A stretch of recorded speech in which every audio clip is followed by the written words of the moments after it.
Marlene Cartwright walked out of the lawyer's office on March 28, 2023 with a check for $38,000 folded in her jacket pocket. 20 years of marriage reduced to 5 digits on a piece of paper that felt lighter than it should. The lawyer asked what she planned to do next, and she gave him the only honest answer she had. She didn't know. At 42, she was standing at the exact center of her life with no map forward and no desire to go back. The divorce had been civil in the way that complete failures sometimes are both parties too exhausted to fight over what remained. Derek had gotten the house in the suburbs, the newer car, the matching furniture they'd picked out together in 2015 when everything still felt salvageable. Marlene had gotten the settlement check and her 20-year-old Honda Civic with a dented passenger door and a check engine light that had been on so long she'd stopped noticing it. She spent the first night in a Motel 6 off Route 34, watching cable news with the sound off while she looked at rental listings on her phone. Every apartment in a 30-mile radius wanted the same thing up front: first month, last month security deposit. $3,000 minimum to rent a place where she'd pay $1,200 a month for the privilege of existing in a box with thin walls and neighbors who smoked on their balconies. The math didn't work. If she paid the deposits, she'd be broke before she unpacked a single box, and then what? Find a second job as a dental hygienist at 42 in a market already saturated with younger graduates willing to work for less. The motel cost $70 a night. She paid cash because it felt less real that way, like money that didn't come out of an account didn't actually count. By the end of the week, she'd spent more on temporary shelter than she would have on permanent housing, but she still couldn't make herself commit to an apartment. Something about signing a lease felt like admitting the divorce was final, that this small borrowed room with its cigarette burns on the nightstand and its shower that never quite got hot enough was all she deserved now. On April 8th, she found the listing. A bank foreclosure auction scheduled for April 18th in Webster County, 2 hours north. 80 acres, residential structures, barn farm equipment included, minimum bid $25,000. The posting had been live for 6 months with 0 bidders, which should have told her everything she needed to know. She looked at the photos anyway. The house had a hole in the roof you could see from the driveway. The barn leaned 15 degrees to the left like a drunk trying to remember which way was up. The fields looked like they'd been abandoned during the Carter administration, weeds tall enough to hide a deer. But it was 80 acres, and $25,000 was less than what she had. Sometimes the worst option is the only option that feels like a choice. She drove up on April 10th with her daughter Josie, 19 years old, and certain her mother had experienced some kind of break with reality. Josie was right. The place was a disaster. The real estate agent who met them was apologetic in the way people are when they know they're showing you something unsellable. The previous owner had died 3 years ago, and the family had let everything rot while they fought over the estate. By the time the bank took it back, there was nothing left worth saving. Marlene kept staring at the fields, at all that space, at the possibility of owning something that couldn't be divided in half by a judge's signature. The agent showed them a tractor in the machine shed, a 1955 Alice Chalmers WD sitting under a decade of dust and bird droppings like a monument to failed ambition. He mentioned casually that it hadn't run in 5 years, the same way someone might mention the weather. Josie was already backing toward the car, suggesting they leave, but Marlene was doing math in her head. 80 acres at $25,000 came out to about $312 per acre, which was either the deal of the century or the beginning of a very expensive mistake. She looked at the tractor again, at its faded red paint and its cracked rubber tires, and thought about her own life sitting dormant under layers of accumulated failure. If no one else wanted this place, maybe that made it perfect for her. The auction was on April 18th at 10 in the morning at the county courthouse. Marlene showed up at 9:30 with a cashier's check already made out for $25,000, the entire settlement minus what she'd burned through at the motel. There were supposed to be multiple bidders, competing interests, the drama of strangers trying to outbid each other for a piece of land. Instead, there was just Marlene and the auctioneer and a bank representative who looked relieved when she raised her hand. The auctioneer asked once, twice, 3 times if there were any other bidders. Silence. He brought down the gavel and congratulated her on being the new owner of 80 acres in Webster County, and Marlene felt her stomach drop like she'd just stepped off a cliff. She now owned a failing farm, a broken house, a barn that looked suicidal, and a tractor that might as well have been a lawn ornament. She had $13,000 left to her name and absolutely no idea what she was doing. Josie thought she'd had a breakdown, and maybe she had, but breakdowns look a lot like breakthroughs when you're desperate enough to need one. She moved in on April 25th, though calling it moving in was generous language for camping in the one room with a ceiling that didn't leak. The well pump was broken, which meant no running water. The furnace was shot, which meant no heat except for the wood stove in what used to be the living room. She fed it scrap lumber from the barn and hauled water from town in plastic jugs like a pioneer from a history book no one wanted to read. The first night alone, Marlene sat wrapped in a sleeping bag on a mattress she'd dragged in from her car, and the full weight of what she'd done settled over her like a physical thing. She was 42 years old.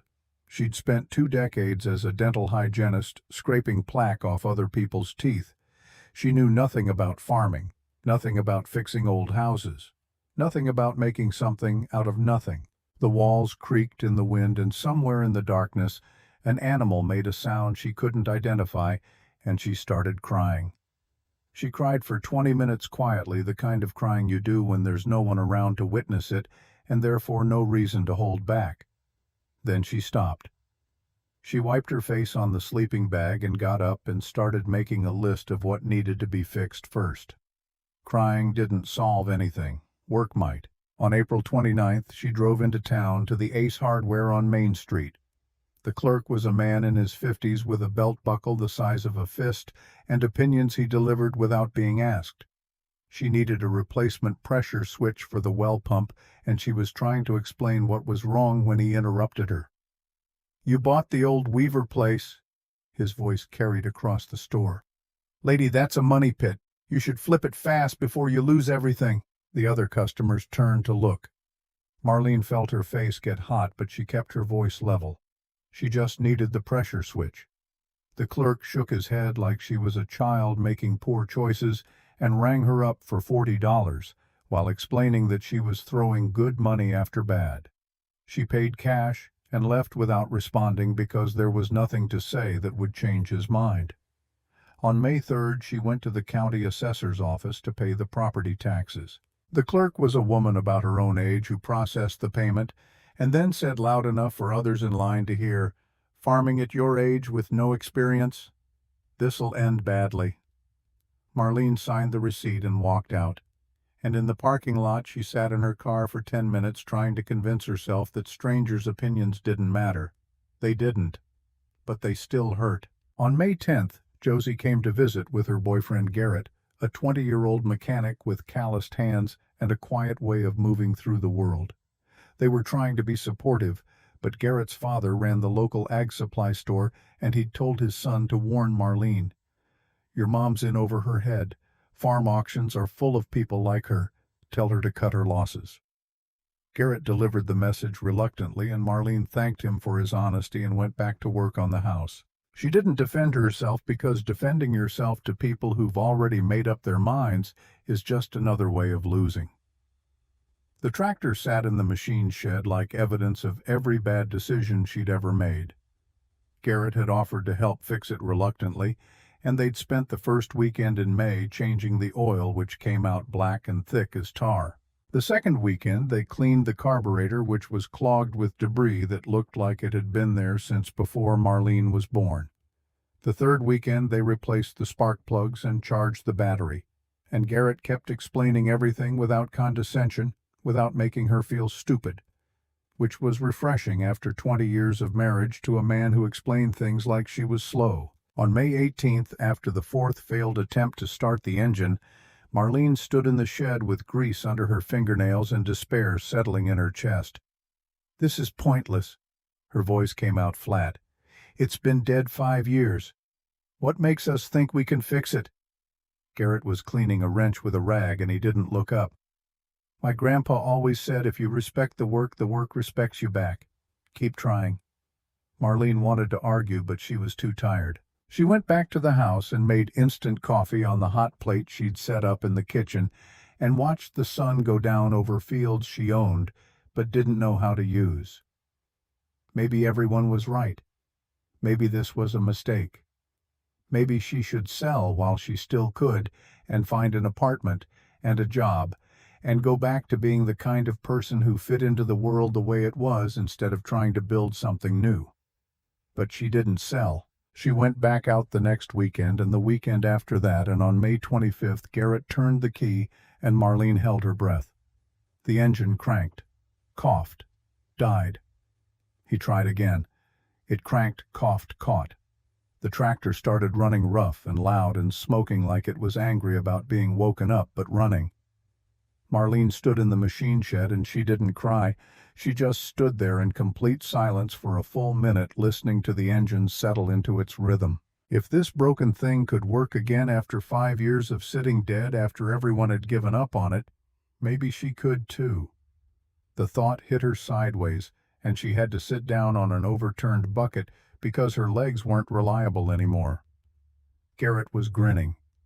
Not bad for a 68-year-old machine. Marlene wiped her eyes with the back of her hand, even though she wasn't crying. Not bad for a 42-year-old farmer. She wasn't a farmer, not yet, but maybe she was getting there. On June 2nd, a man she'd never met showed up in her driveway without calling ahead. Silas Brennan, 73 years old, white hair under a John Deere cap face, weathered in a way that suggested he'd spent most of his life outdoors. He said he'd heard someone bought the old Weaver place and wanted to see who was crazy enough. He found Marlene covered in grease trying to figure out how to attach a disc plow to the tractor's 3-point hitch, and he asked if she knew what she was doing. Not even a little bit. The honesty came out before she could stop it. Silas laughed, and it wasn't the mocking kind. It was appreciation for someone who didn't pretend to know things they didn't. Good, honest answer. I'll help you. For the next 2 weeks, Silas showed up every morning at 7 and didn't leave until the work was done. He taught her how to disc a field, breaking up the hard-packed soil in overlapping passes until it looked like something you could plant in. He taught her how to drag it smooth, how to read the land for drainage problems, how to time planting with the weather forecast. He taught her about soil composition and seed depth and the difference between broadcast seeding and drilling. But more than the mechanics, he taught her how to think in seasons instead of days. Farming isn't about quick wins or immediate results. It's about putting in work today that you won't see payoff until months from now, and then putting in more work before you've even harvested the first crop. It's about patience compounded over years until it becomes something that looks like wisdom. On June 20th, Marlene seeded 40 acres with a Timothy and clover mix, driving the Alice Chalmers in straight lines across ground she'd prepared herself. The tractor ran rough, still smoking a little, still needing work, but it pulled the seeder without complaint. Silas followed behind in his truck, watching to make sure she didn't miss any spots, and when she finished the last pass and shut off the engine, he walked over and stood next to her looking at the field. Not bad for a 68-year-old machine. His voice was casual. Not bad for a 42-year-old farmer. Marlene was surprised by how steady her own voice sounded. Silas grinned, and then his expression shifted to something more serious. You're not a farmer yet, but you're getting there. Farming's an identity you earn through harvest, not something you claim before the work's done. Marlene understood. She'd planted a crop, but she hadn't brought one in. The difference mattered. By June 30, her capital was down to $9,200. She'd spent on seed fuel, property taxes, food equipment repairs that kept cropping up like weeds. Josie came by and suggested gently that maybe Marlene should get a part-time job in town, just to have some income while the farm got established.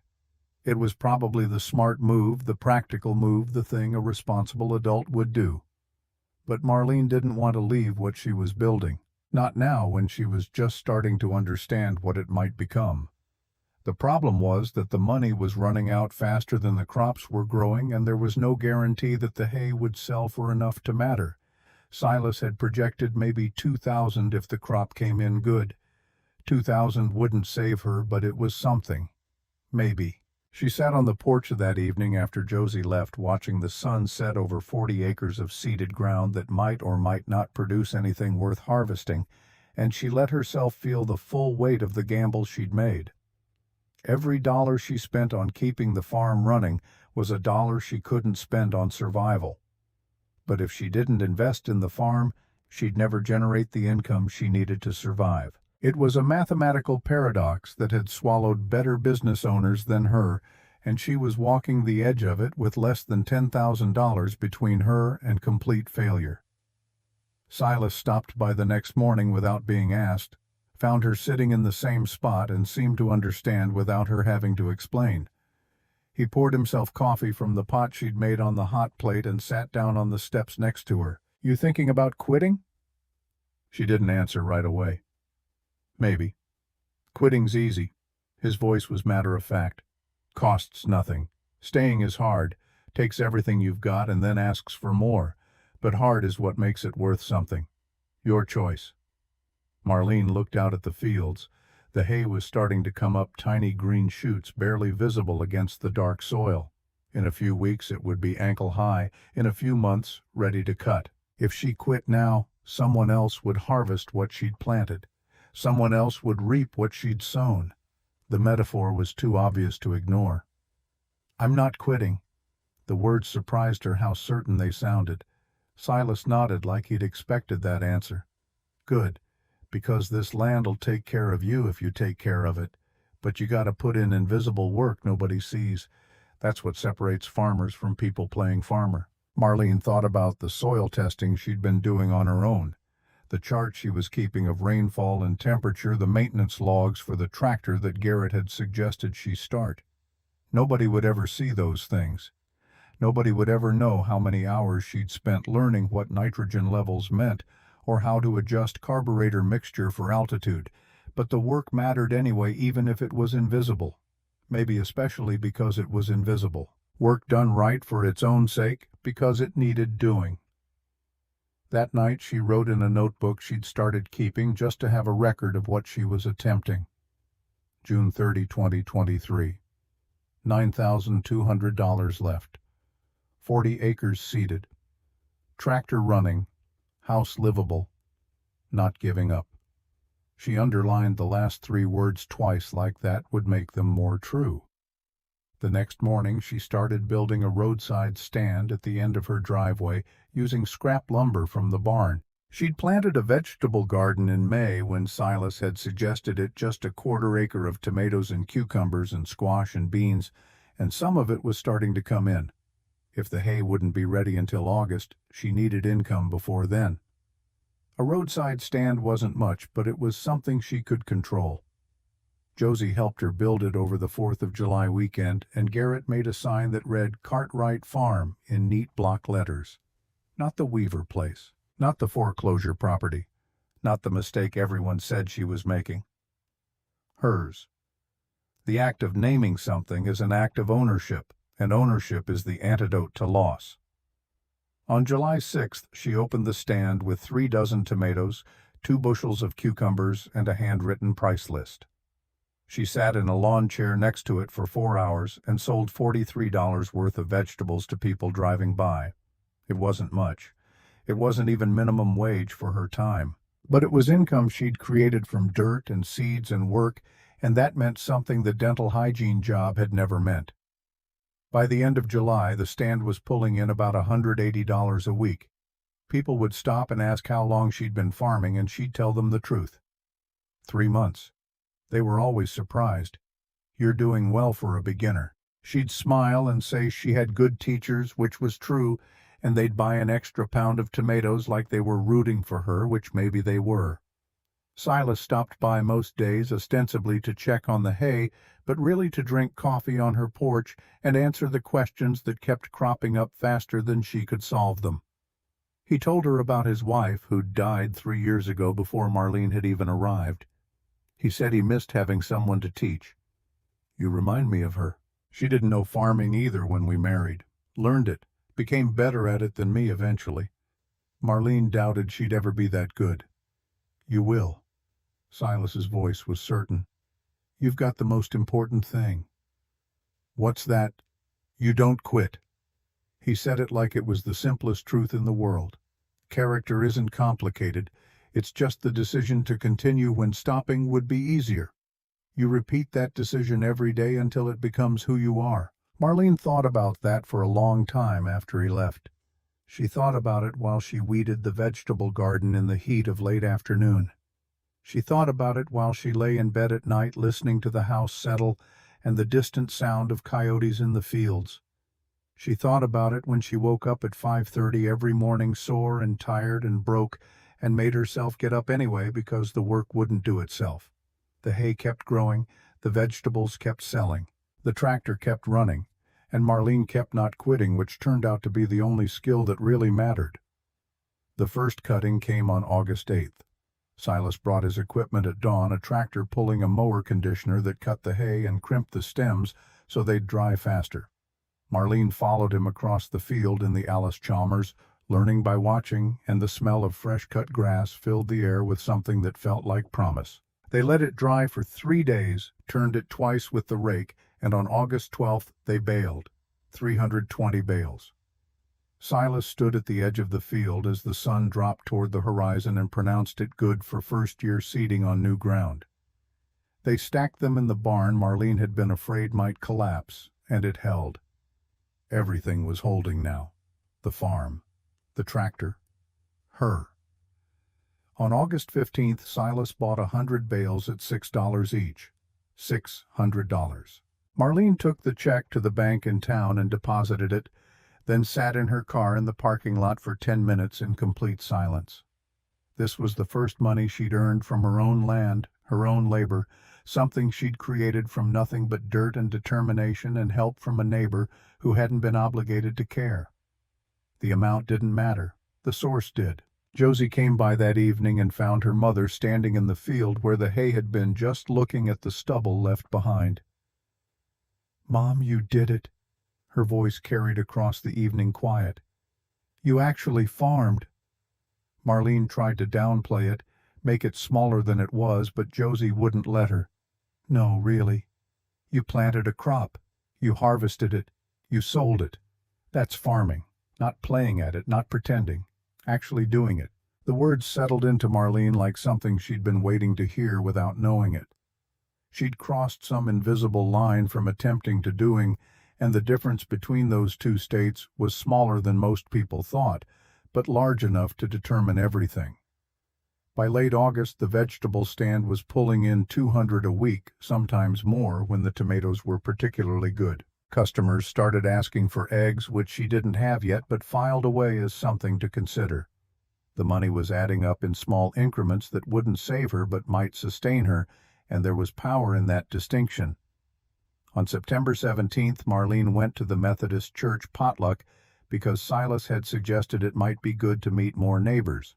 She brought a casserole she'd made from vegetables out of her own garden and sat at a table with women her age who asked polite questions about where she'd come from and what she was doing on the old Weaver place. She explained about the divorce, the farm, the learning curve that was steeper than anything she'd expected. 2 women at the next table whispered to each other, and their voices carried farther than they probably intended. Playing farmer at her age? One of them shook her head. "Embarrassing. She'll be bankrupt by Christmas." The other agreed. "These divorce situations always go the same way. Desperation doesn't make good decisions." Marlene kept eating her casserole like she hadn't heard, but her face burned and her hands weren't quite steady. After 15 minutes, she threw her paper plate away and left without saying goodbye to anyone.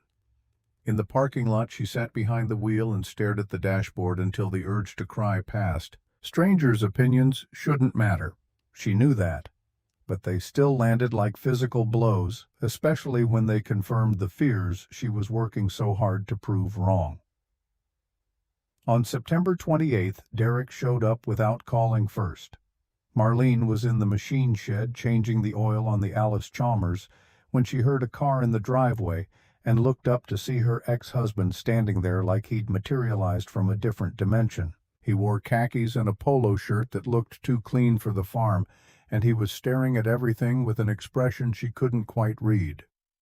He asked how she was doing, and she said fine, which wasn't exactly true, but wasn't exactly false either. He walked around looking at the barn, the fields, the house with its patched roof, like he was trying to reconcile what he was seeing with whatever version of her existed in his memory. "Are you happy here?" The question came out careful, like he was afraid of the answer. Marlene wiped her hands on a rag and considered lying. She was exhausted, broke, scared most of the time. Learning difficult things every day while people she'd never met made bets on when she'd fail. The house still needed serious repairs. The farm wasn't profitable. Winter was coming and she had no idea how she'd heat the place. But underneath all of that, below the fear and uncertainty, there was something else. Something that felt like purpose. Yes. Her voice came out steady. Happier than I've been in years. Derek looked confused by that, like happiness wasn't supposed to be compatible with difficulty. He tried to explain why he'd left, why the marriage had ended, offering justifications she no longer needed. She let him talk until he ran out of words, and then she told him the truth that had been building in her for months. "The divorce seemed like the end of my life when it happened." She gestured at the farm around them. "Standing here 6 months later, I realize it was the beginning.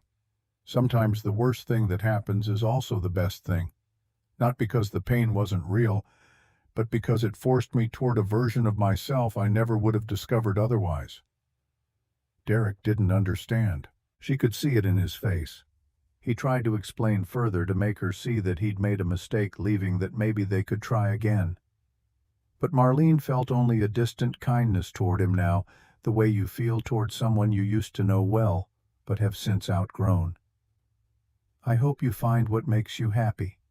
Her voice was gentle. "I already did." He drove away 30 minutes later, looking smaller than when he'd arrived, and Marlene went back to changing the oil. She realized she felt grateful. Not bitter, not angry, just grateful that he'd left when he did. Grateful for the push that had brought her here. The visit felt like closing a door she'd needed to close, and the relief was physical. October came with cold mornings and shorter days. The farmhouse was barely insulated, and Marlene could see her breath inside when she woke up. She spent her savings on materials to weatherize the walls, working alone in the evenings because she couldn't afford to hire help. Garrett came by on weekends to assist with the heavier work, and Josie visited when she could between college classes, but most of the time Marlene was alone in a way she'd never been during 20 years of marriage. Rural isolation was beautiful until you needed something and the nearest store was 40 minutes away. Beautiful until the wind howled through gaps in the siding and you realized how small you were against the scale of what you'd taken on. Beautiful until the silence became so complete that your own thoughts were the loudest thing in the world. On December 19th, the furnace died. Marlene woke up at 2 in the morning, shivering hard enough that her teeth chattered, and when she checked the thermostat it read 48 degrees and dropping. She tried to restart the furnace, following the instructions on a YouTube video she pulled up on her phone, but nothing happened. The heating element was shot, and replacing it would cost at least $800 she didn't have. She sat wrapped in every blanket she owned, feeding split wood into the stove, and started crying. Not the quiet kind from before, the kind that came from someplace deeper where all the fear she'd been holding back lived. She called Josie at 2:30 in the morning, and her daughter answered on the third ring, sounding worried. "Maybe I should sell."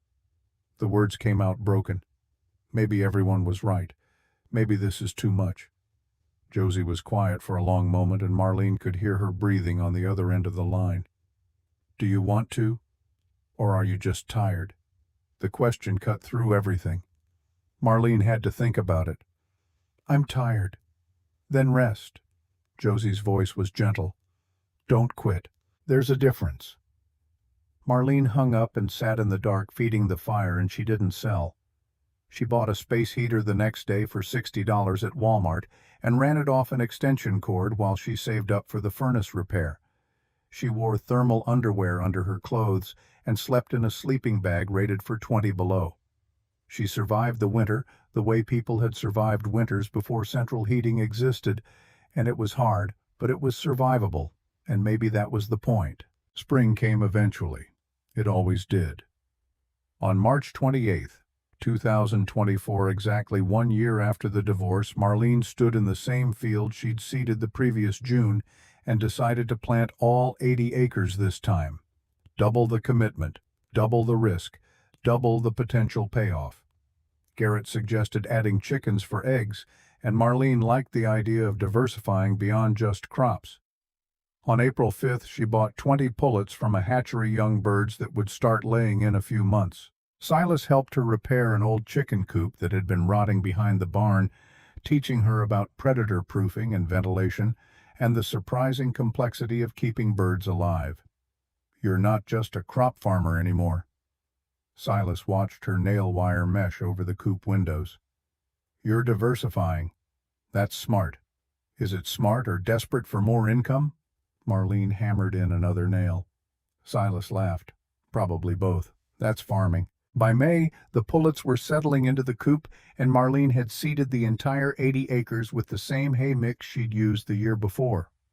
The vegetable garden was twice the size, and she'd added more varieties based on what had sold well the previous summer.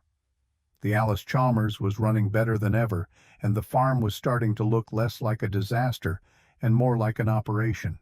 The roadside stand opened for the season on June 1st, and within 2 weeks she was selling eggs alongside the vegetables. Premium pricing because they were fresh and local and people could see where they came from. By late June, she was pulling in $350 a week from the stand alone, not counting whatever the hay would bring when it came time to harvest. Josie had been keeping detailed records, treating the farm like a business case study for her classes. She showed her mother spreadsheets that tracked revenue and expenses and profit margins, and in mid-July she made a suggestion that Marlene had been avoiding thinking about. "Mom, we should formalize this. Register as an LLC. Get proper business insurance. This isn't a hobby anymore." Marlene resisted at first because making it official felt like admitting she was committed for the long term, and commitment was scary when you still weren't sure you'd survive. But Josie was right. The farm had crossed another invisible line from experiment to enterprise, and treating it like a real business might give it a better chance of becoming one. On July 22, 2024, Cartwright Farm LLC was officially registered with the state. Marlene was the sole proprietor, which meant all the success and all the failure landed on her shoulders alone. The weight of that responsibility should have been crushing. Instead, it felt like validation. The second harvest came the first week of August. 580 bales from the same 80 acres she'd pulled 320 from the year before. Better technique, healthier soil, more experience reading when the hay was ready to cut. Silas was impressed in his understated way. "You're learning fast." Marlene didn't feel fast. She felt like she was perpetually 2 steps behind where she needed to be, constantly discovering new things she didn't know. But the numbers didn't lie. She'd almost doubled her yield without increasing her acreage, which meant she was getting better at the work that mattered. Every bale sold before September ended. The vegetables sold out weekly throughout the summer. The eggs had a waiting list by August, people calling ahead to reserve their dozen because she couldn't keep up with demand. When Marlene sat down with Josie to calculate the year's finances, the numbers looked impossible. Total revenue $9,800. Total expenses $6,500. Net profit $3,300. Her first profitable year. Marlene didn't celebrate. She sat on the porch alone as the sun set, looking out at fields she'd worked with her own hands, and let herself feel the quiet satisfaction of having survived. That was enough. More than enough. In early October, Garrett asked to have a serious conversation. He drove out on a Saturday morning and found Marlene in the barn doing maintenance on the baler Silas had loaned her. He helped her finish the work, and then he stood there looking uncomfortable in a way that made Marlene nervous. "I've been thinking about dropping out of college." The words came out in a rush. "I want to become an official partner here. I have $8,000 saved. I could invest it for an equity stake." Marlene set down the wrench she was holding. Your parents won't be happy. You're throwing away your degree. Garrett shook his head. I'm learning more here than any classrooms taught me. And Silas says, I have the instinct, the thing you can't teach. Some people are made for office work. Some are made to work with their hands in dirt. I'm the second kind. This is my future if you'll let it be. Marlene looked at this 20-year-old who'd helped her fix a dead tractor, who'd built her a sign, who'd spent weekends teaching himself farming alongside her. He saw value in what she was building. He saw the work that others overlooked. He wanted to bet his future on her ability to keep going. On October 28th, Morgan and Hollis Farm Partnership, LLC, was registered. Garrett owned 25%, Marlene 75%. The farm's operating capital jumped to $15,000, and suddenly they had breathing room to plan for more than just survival. November brought the first frost and the end of the growing season. Marlene spent the short days winterizing equipment and the long nights planning for year 3. She and Garrett mapped out expansion at her kitchen table. They wanted to increase the chicken flock to 40 birds, add 6 pigs for meat production, plant the entire 80 acres again, but add test plots for oats and soybeans and a small section of corn. Silas came by regularly to advise, and one evening in late November he sat on the porch drinking coffee while Marlene showed him their plans. He studied the maps and spreadsheets with the attention of someone who'd spent 50 years making similar calculations, and when he looked up, his expression was serious.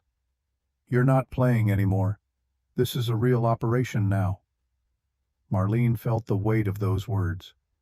She'd started this farm as an act of desperation, a woman with nowhere else to go and nothing left to lose.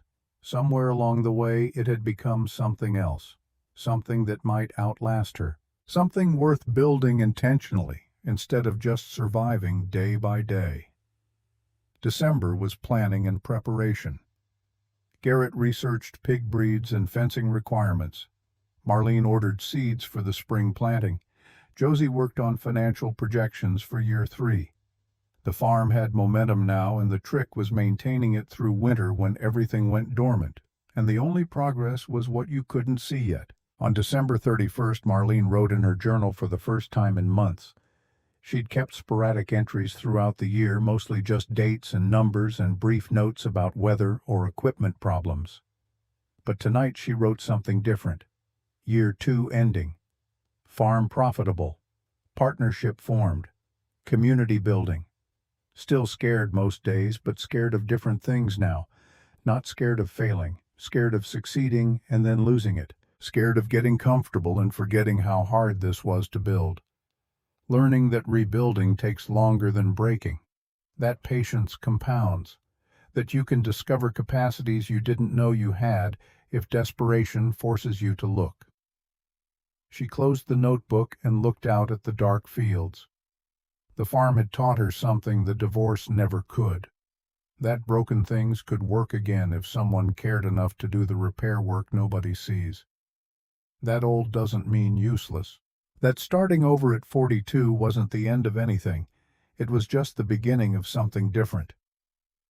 On New Year's Day, 2025, Silas stopped by with coffee and an observation that stayed with Marlene for weeks afterward. You know what separates people who make it from people who don't. His voice was thoughtful. Marlene waited. It's not talent. It's not money. It's not luck, though that helps.